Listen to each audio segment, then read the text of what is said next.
Alrighty then. Thank you for tuning in. I'm Matthew Baker of Beautiful New York Tours.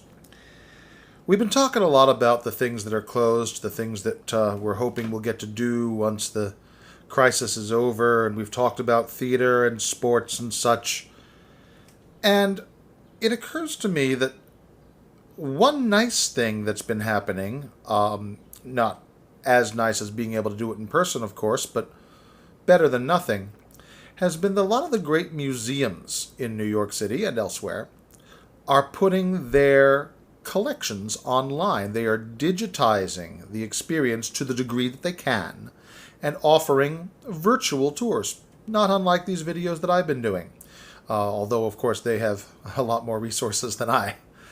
But it's got me thinking about the chances that we have to experience great art, even if we can't see it in person, which of course is still the best way. But it makes me think of New York as an art capital. It happened in New York. The year is 1942, and the place is a small studio on Washington Square North. Edward Hopper is already one of the best known and most widely admired contemporary American artists of his generation. He has been living and working at number 3 Washington Square for a long time with his wife Josephine, and he has spent about 20 years as the face of urban isolation. When he's not up in New England doing his seascapes and landscapes, he's here in the city depicting the cityscape ironically empty of people. Or, if there is one person in the image, that person's solitude serves to enhance their sense of desolate alienation. On the occasions that there are two people in an image by Edward Hopper, it is very rare that those two people appear to be actively engaging with each other.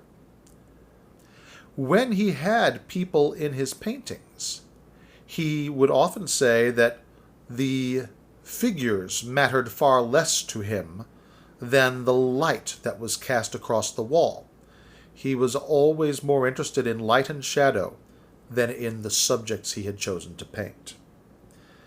So, by this cold January morning in 1942, the masterpiece that Hopper is completing is downright crowded compared to a large number of his most famous works. The piece is called Nighthawks. There are some who believe it may have been inspired by the Hemingway short story A Clean and Well-Lighted Place, but it is more probable that it was inspired by another Hemingway piece, The Killers. The reason I say this is because Hopper himself said that he was less concerned with themes of loneliness and isolation in this image than he was in the potential for predators at night.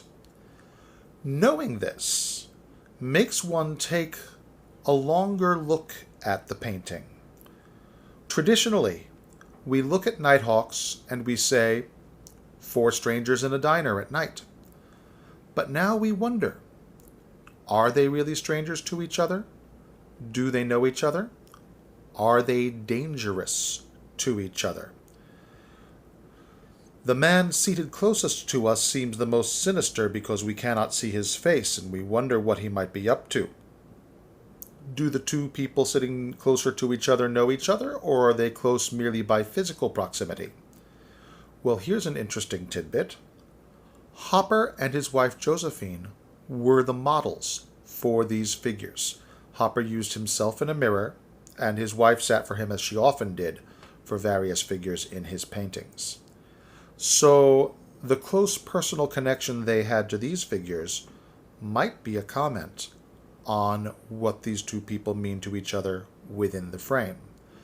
It is one of those paintings that you can look at forever and reinterpret endlessly. Hopper himself shrugged that kind of thing off and said, I was more interested in the light. But we, the viewers, we have the privilege of putting any interpretations that we can make work into Hopper's paintings. And that, of course, is a large part of his greatness. The diner where Greenwich Avenue, 7th Avenue, and 11th Street all meet is long, long gone, and frankly didn't look much like the diner that it inspired in the painting. But there are many parts of Hopper's life and art that can still be revisited in New York City, including the studio where he worked, the images that he painted, and of course a trip to the Whitney Museum of Art, which is the largest repository of Hopper paintings, because after Hopper's death, Josephine bequeathed their entire collection to the Whitney. When it is safe to do so, please check me out at Beautiful New York Tours.